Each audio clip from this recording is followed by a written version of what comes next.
Have you ever tried making an eggless version of watermelon tart?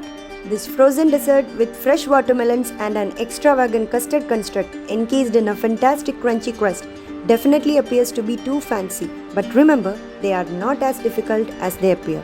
This colorful, elegant dessert, despite being deceptively easy to make, still leaves a lot of scope for your creativity to flourish.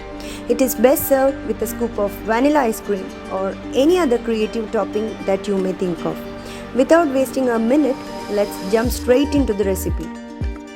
I'm sure most of the ingredients are in your pantry already. So, let's get started. We require watermelons. I was able to grab two types of watermelons here, one red in color and the other yellow in color. The tart will look more attractive with different colors, I'm sure. Though there are no much difference between the two, the texture and the sweetness vary a bit, but it is only negligible. This juicy watermelon is the most important ingredient for our recipe today. It is the best seasonal fruit that helps us to keep hydrated throughout the day. Especially if you are a Weight Watcher, I would recommend you to take this fruit on an empty stomach since it is very filling. This fruit is also rich in vitamin C, which help us to improve our immunity.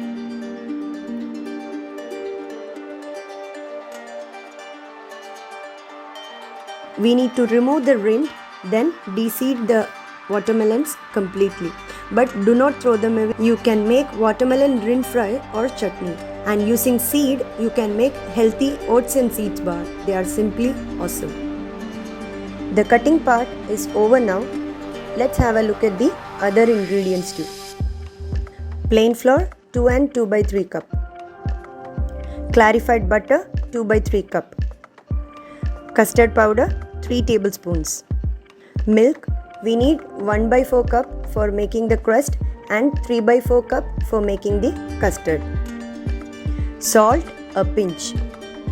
Powdered sugar 3 tablespoons. And baking powder half teaspoon.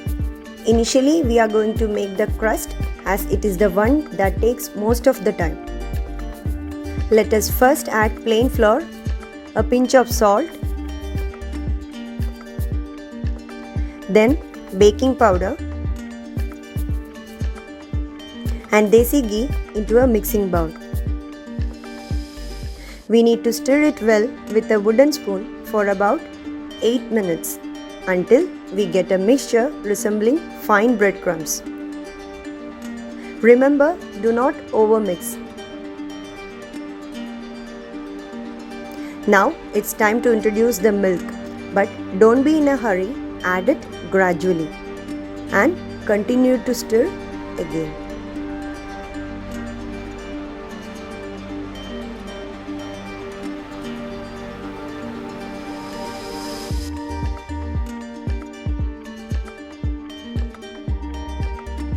Once you have emptied the milk, get busy with your hands and use them to mix it well to form the firm dough. Making the crust is a delicate balancing act which is being simplified for my viewers. Since we are using clarified butter here, there is no need to refrigerate the dough and we can use it instantaneously. However, if we use butter instead, we would require refrigeration to compensate for the latent moisture we generally associate with butter. I have tried the olive oil pastry crust also, but after I used clarified butter, I fell in love with the flavor and now I prefer clarified butter crust over the other two. I'm sure you too will enjoy the same. If you like to prepare a tart crust using butter, please feel free to have a look at the description box below where I have shared a link for the same. Remember, this dough is very easy to work with and the best part is it won't be sticky. Simply follow the recipe to get the perfect tart. Once you are done with the dough, sprinkle some plain flour onto your workplace and start rolling the dough as shown here. You may use plain flour if required.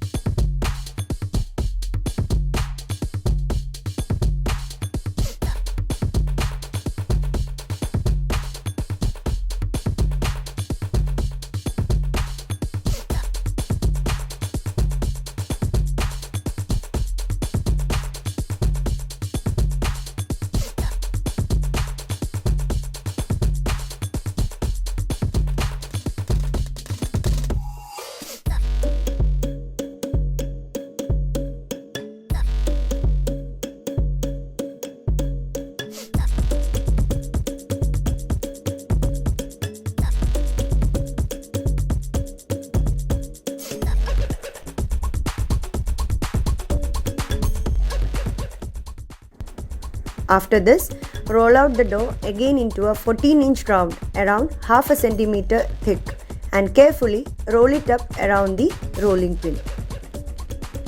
I have used a 9-inch tartan here.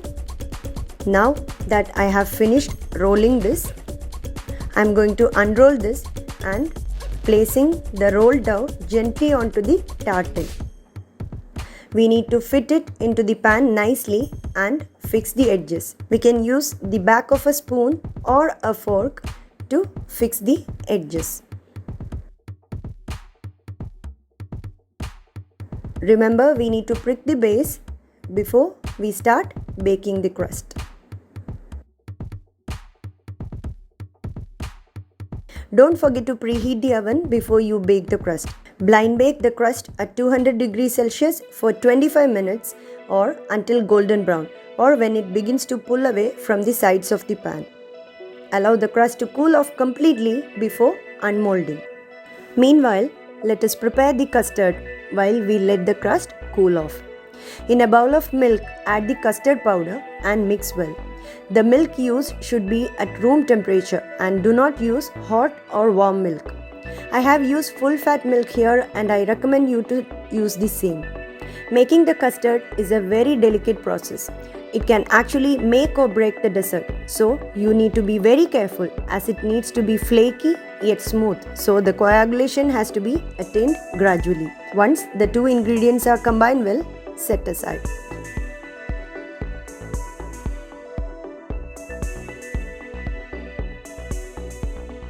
Now grab a pan and add 1/4 cup milk to it. Let it boil on a low to medium flame for a few minutes. Then we can add the sugar. I have used 3 tablespoons powdered sugar here. If you want the custard to be less sweet, you may reduce the quantity of sugar added. If you want it to be too sweet, then add accordingly. I have used powdered cane sugar here. You may use regular sugar also.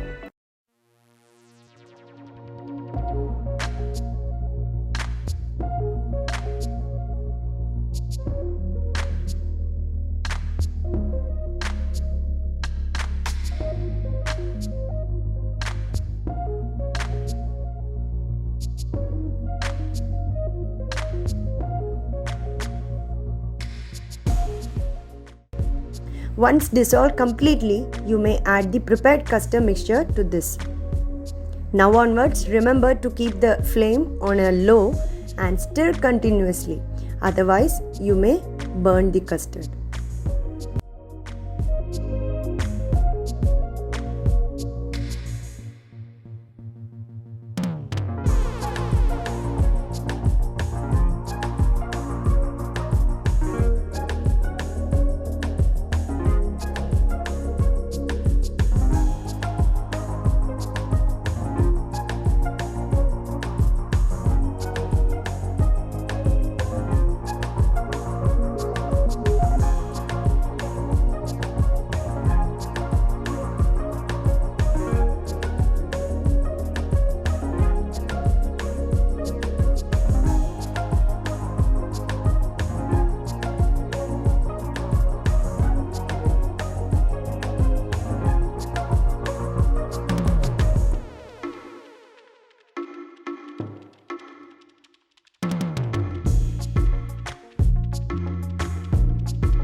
It took approximately 8 minutes for me to get the thick consistency of the custard here.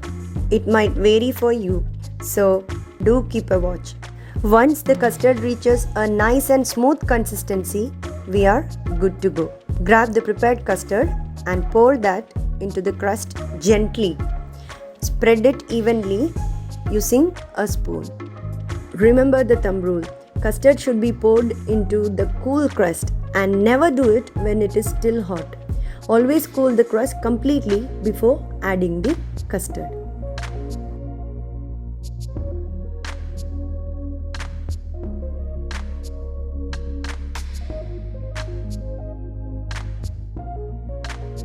Let's proceed with the final step of giving this fresh fruit tart its famed watermelon topping.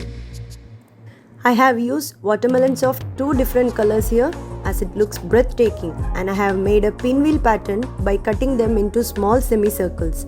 You may cut them in different shapes and sizes or simply use an altogether different pattern. Anything is fine as long as you place watermelons on top of the custard. Once we are done decorating the tart, it needs to be refrigerated for a minimum of 2 hours. So cover the tart with a cling wrap and let it cool off in the refrigerator. Serve it with vanilla ice cream and indulge in this wonderful savory fruit custard tart. It is very refreshing, deliciously juicy, and yet one cannot disregard how the 3 distinct yet contrasting layers of the tart blend in so nicely to create the magic. So start cooking this wonderful dessert recipe with me. So until next time, happy cooking. Do pen your comments and feedback in the comment section below. And if you like my video, do share it with your near and dear ones.